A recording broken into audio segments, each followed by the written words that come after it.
Alors, la semaine dernière, vous nous faisiez goûter quelques galettes. Aujourd'hui, on va goûter peut-être avec un petit peu plus de parcimonie. Ce sont des épices, hein. On va faire un Oui, focus sur les safrans, les coriandres et tout ce que vous nous faites découvrir oui. habituellement comme sympathique Écoutez, je saveur. suis allé la semaine dernière sur les rives de la Loire, sur les bords de la Loire, un endroit que je connais bien puisque j'y ai passé une partie de mon enfance en vacances.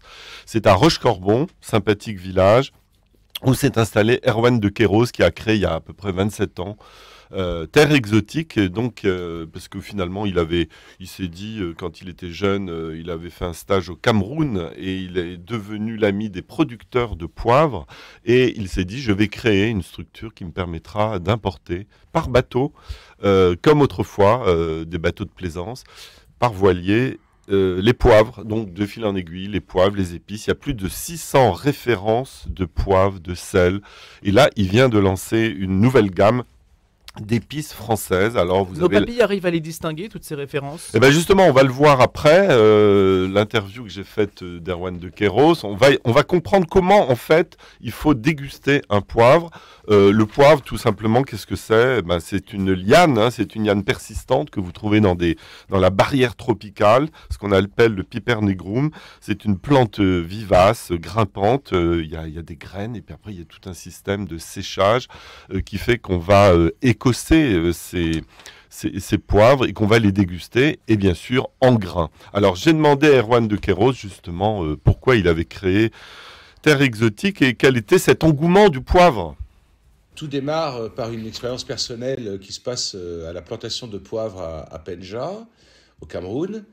Finalement, ce qu'on a voulu faire au fil des années, 25 ans maintenant, c'est de constituer une forme de collection de poivre, baies, graines et autres follicules sauvages qui s'utilisent en cuisine et qui, pour nous, sont toutes achetées en filière courte. Alors, ça vient bien sûr de loin, mais en face de chacun des poivres et des épices, il y a une plantation, un producteur ou une filière d'approvisionnement très caractéristique, très précise.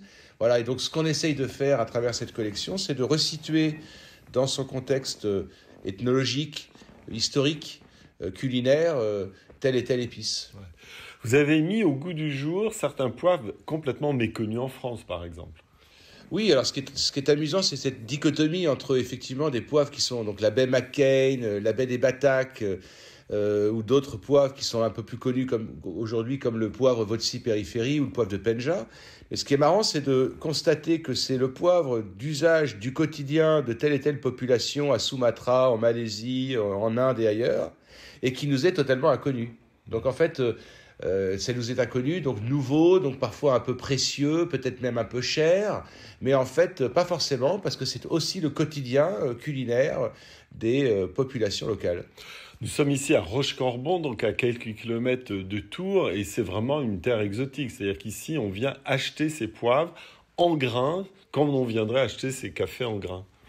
Oui, oui, c'est ça. C'est un espace ouvert à tous, aux professionnels comme aux particuliers.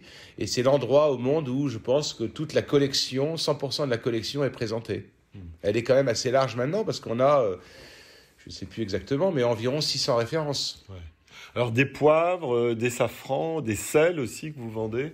Oui, il y a c'est vrai, une jolie collection de sels d'origine, du sel de l'Himalaya, et puis des petites pépites comme le givre de sel du désert blanc d'Égypte qui est extraordinaire, ou les perles de sel du lac Assal à Djibouti. En fait, dans le sel, il y avait aussi une démarche liée au voyage qui est très intéressante.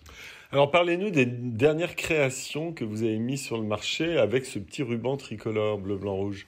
Bon, comme on est en filière courte, qu'on travaille avec des producteurs du monde entier, on s'est aperçu aussi que certains poivres et certaines épices poussaient ou pouvaient très bien se développer sous nos latitudes et avec notre climat tempéré. Et d'ailleurs, c'est déjà avéré depuis longtemps avec le safran. Vous avez le safran du Gâtinais ou le safran de Touraine, et donc des producteurs de safran voilà, qui travaillent sur le sujet. Et donc, ça nous a intéressés dans le cadre de notre démarche aussi de pouvoir valoriser des filières de production d'épices françaises.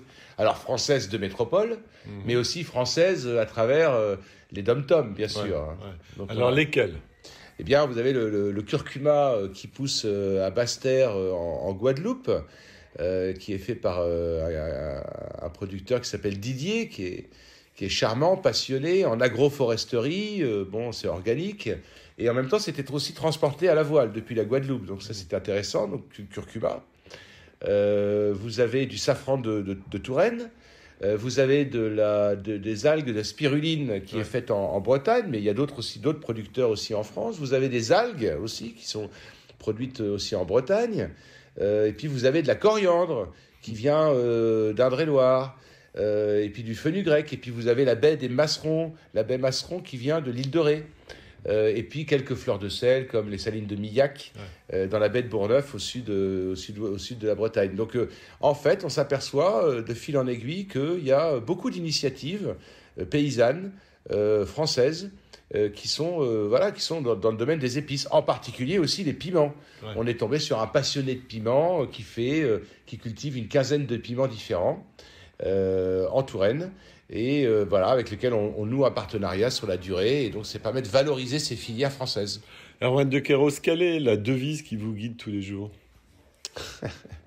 Plutôt que de passer ton temps à maudire les ténèbres, allume donc une bougie dans la nuit. Voilà, ça c'est de Confucius. Mais j'avoue qu'elle me plaît bien, cette petite maxime.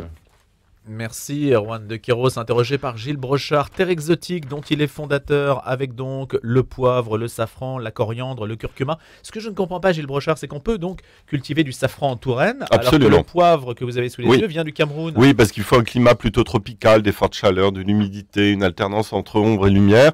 Le safran, c'est plus délicat, mais c'est plus rare, mais il a besoin de moins de chaleur.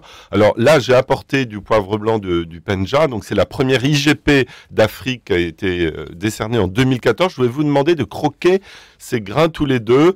C'est du poivre. C'est du poivre blanc. Ce sont des grains que je broie au mortier. D'abord, on a le nez, ensuite on le broie au mortier. Je laisse Simon de Monico. Et qu'est-ce que vous avez comme note? Qu'est-ce que vous avez comme note tout de suite là? Alors, c'est Simon qui va répondre. Voilà. Qu'est-ce que vous avez comme note, Simon? Alors, si je réponds ce n'est pas du mobilier, là, c'est mais vous avez vu, vous avez des notes un peu animales, un peu musquées. Et puis, plus ça va s'ouvrir dans votre bouche, sous le palais, vous allez croquer, ça va devenir très fort, ça va vous titiller les bouts de la langue, ça va être un peu camphré, un peu mentholé. Ça c'est vraiment, on appelle ça le crin de cheval, vous voyez. Ils ont fait même une roue qui s'appelle le cercle des arômes des poivres, parce que j'ai assisté à une séance à Terre Exotique de l'atelier des poivres, et pendant une heure et demie, vous dégustez, vous concassez, parce que évidemment, pour avoir ces notes végétales, fruitées, florales, fumées, boisées, épicées, il faut casser la cosse, le péricarpe qui a été enlevé et qui donne ce grain nu, si j'ose dire, et en bouche, vous allez développer, alors évidemment c'est un exhausteur de goût, vous allez l'associer, par exemple le panja, ça peut s'être associé à des viandes rouges, à des salades de fruits. Vous savez que moi j'avais appris avec Pierre Hermé qu'on peut mettre du poivre sur des fraises, par exemple, ça lui donne une saveur formidable. Le foie gras, je l'ai dit ici, je le sers toujours avec des poivres blancs, généralement.